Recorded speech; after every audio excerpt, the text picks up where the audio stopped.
Hi, my name is Ramakrishna. First of all, I apologize for not being present at the conference at this time.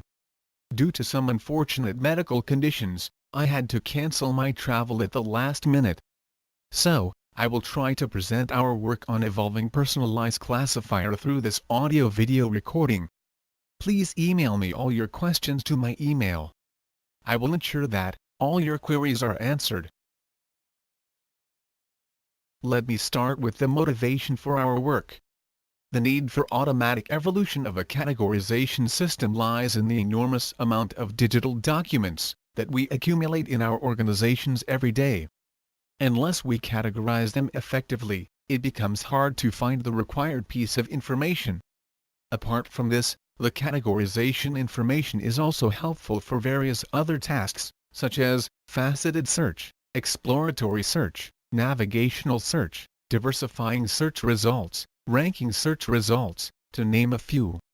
Some other interesting facts show that many companies spend enormous amount of human effort and money to build effective document categorization system.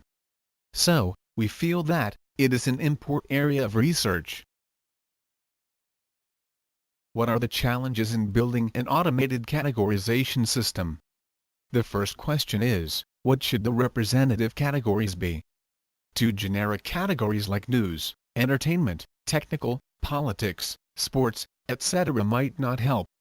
Each of such categories accumulates thousands of articles, and searching for the required piece of information continues to be challenging. On the other hand, fine-grained category creation needs domain experts, and is a laborious task. Can we look into some predefined category systems? For example, can we adopt categories from Reuters RCV1 V2 text collection or Yahoo directories, and hope them to fit the documents in our library? How good is such an adoption? We conducted a small experiment on Reuters data set. We selected some of the Reuters documents and detected topics for them using Wikipedia Miner, a system that detects topics for the input text using Wikipedia titles. The results are shown in this table. Interestingly, in some cases categories are very distinct and, in some cases, Wikipedia Miner categories are very fine-grained. This indicates that adoption of predefined categories may not work well always. Apart from this, an organization might have its personal choices in building the categories.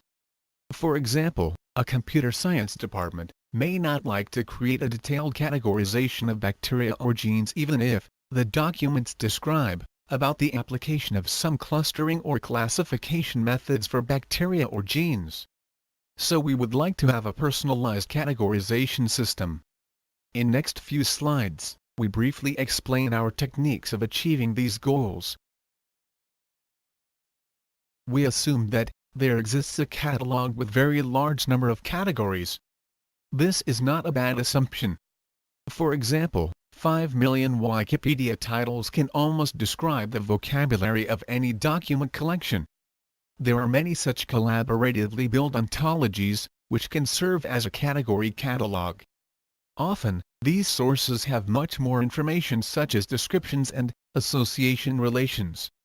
Hence, we treat them as knowledge graph and make use of all those additional information in deriving personalized categories.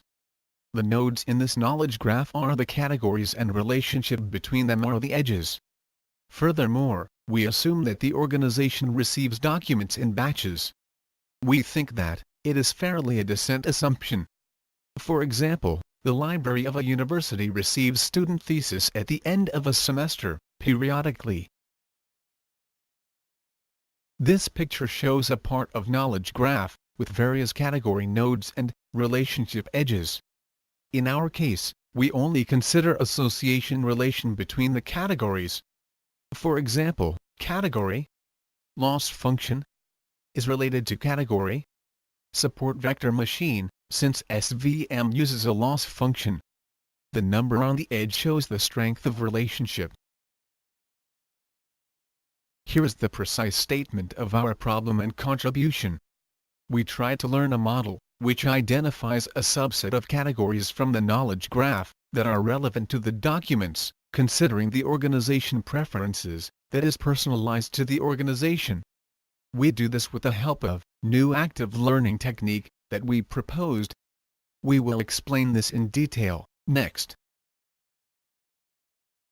This figure pictorially represents our goal of evolving a personalized classifier by making use of knowledge graph and user interests.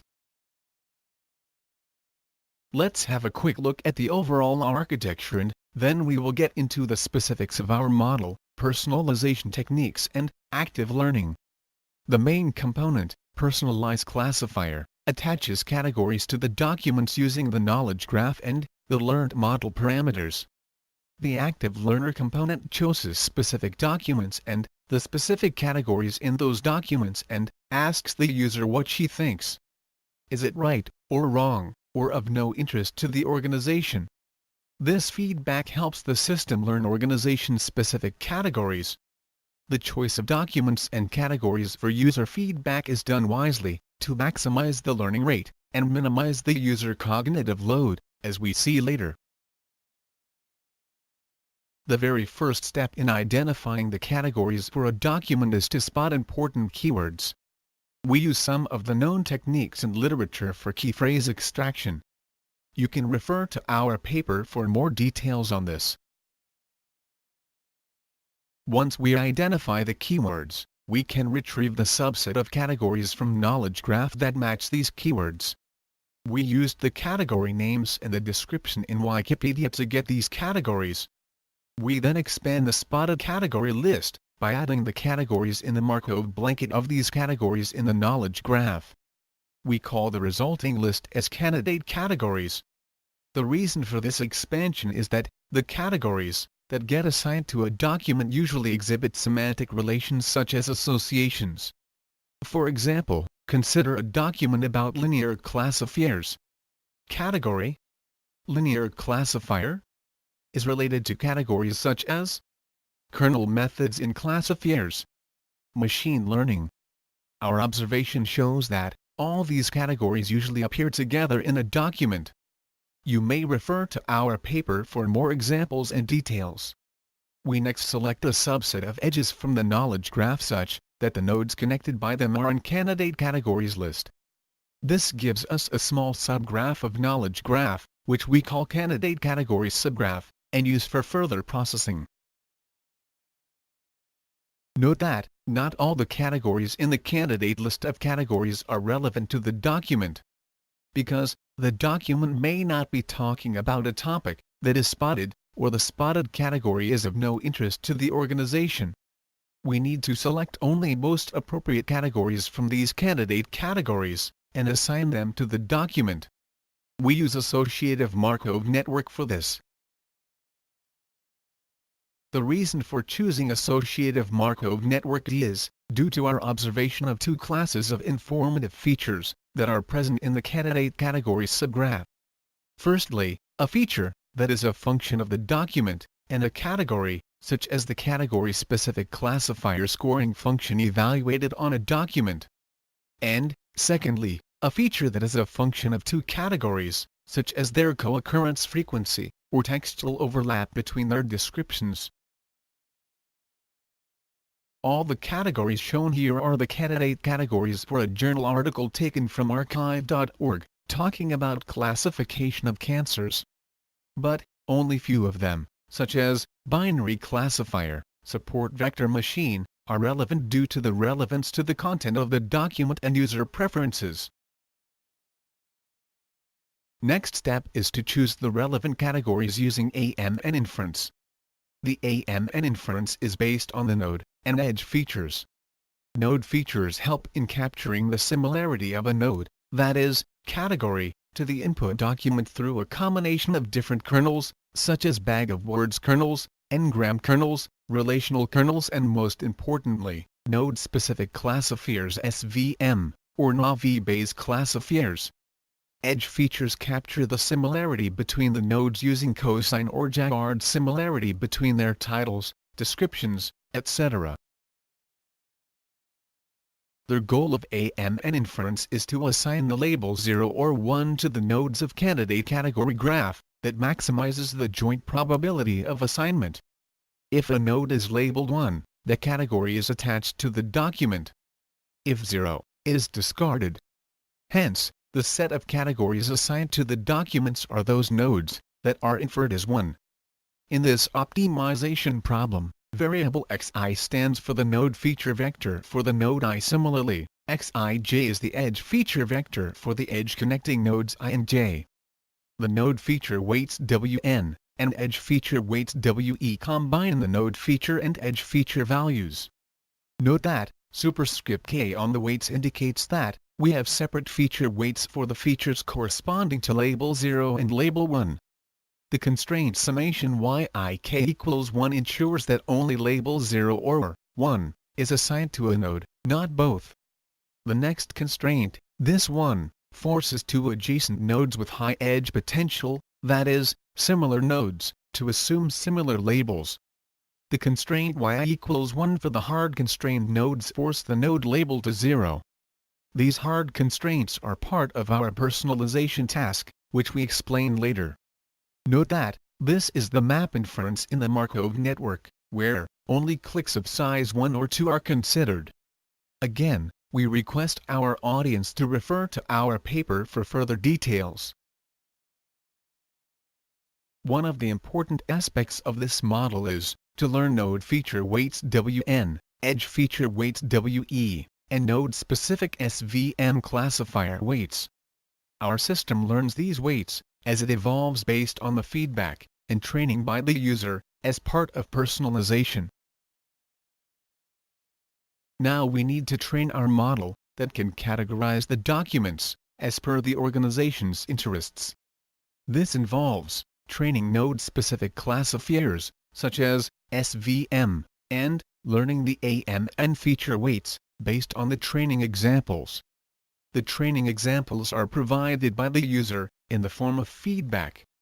That is, system first chooses few documents and categories that it thinks are most confusing to the system, and asks the user if that category assignment of the document is correct or incorrect, or the category is not of interest to organization. Based on those three kinds of feedback, the system trains its SVM classifiers and AMN weights. If the user indicates that the category is of no interest to the organization, system applies a constraint that forces the label 0 for the category during the AMN inference process that we saw earlier. Note that the user need not apply this kind of constraints to all the categories. Due to the AMN associated property, the constraint automatically propagates to a node similar to this node. For example, if the organization tells the system that the category cancer is of no interest to them, the system automatically suppresses the related categories, such as malignancy and hormone therapy, which are related categories during AMN inference. This happens naturally because the joint probability will be maximized by assigning similar labels to the highly related categories. This is precisely the reason why we chose AMN to model our problem. The feedback, correct or incorrect, given by the user is used by the system to generate +v and v examples for the node-specific classifiers, such as SVM, and learn its parameters. It also retrains the AMN parameters whenever SVM parameters are updated, so that the feature weights are recalibrated. As said earlier, the system chooses documents and categories to seek user feedback. To choose a specific document and the categories, as part of active learning, we first transform the AMN model to a hyperplane-based two-class classification problem. The proof and the details of the transformation are given in our paper. Using the uncertainty-based approach, we choose the categories that are close to the hyperplane as most confusing categories for the system, for the document. We now have most uncertain categories for a given document. But we have multiple documents in a batch, and we cannot seek feedback for all the documents, because that will put a lot of cognitive load on the users. We need to choose a set of documents that maximize the learning on uncertain categories. Hence we propose a joint active learning model. Here, we view the document and categories as bipartite graph, with documents on one side, and categories on the other side. The optimization problem chooses a set of documents with zj equals 1, and a set of categories with yi equals 1, that are most uncertain, and for which seeking feedback from the user is most beneficial. The weight AI tells us how much uncertain the category I is. The weight bj tells us what is the contribution of document j in terms of providing the uncertain categories for feedback. Our paper gives couple ways in which this contribution can be calculated. The value p here is the number of documents for which the user is willing to give feedback. Based on the outcome of this optimization, we present the documents and its most uncertain categories to the user for the feedback. Coming to the evaluation, we report our results in two different settings. 1. Warm start. 2. Cold start. In the warm start setting, we use Reuters RCV1v2 text collection, and use only the categories present in RCV1v2, and created a knowledge graph of those categories. Such a setting helps us demonstrate how, on a standard classification dataset, the Markov network helps propagate learnings from a category to other related categories. We picked 5,000 training documents and 2,000 test documents using clustered sampling procedure. We further divided the training set into 100 batches of 50 documents each. We iterated through the batches, and in the iteration K, we trained our model, that is, SVM, and AM and feature weights, using training documents from all batches up to the K batch. For each iteration, we performed AM and inference on the sample of 2,000 test documents. We also compared our proposed joint active learning technique with other techniques from literature, namely, HI class and Tong's procedure, adapted to multi-class classification. Here are the results of warm start tests. The x-axis shows the growing document size due to incoming batches. The y-axis is the F1 score of categorizing 2,000 held-out Reuters documents. We observe that our system learns faster and provides better F1 score compared to SVM. Similarly, joint active learning is also observed to learn faster than other methods.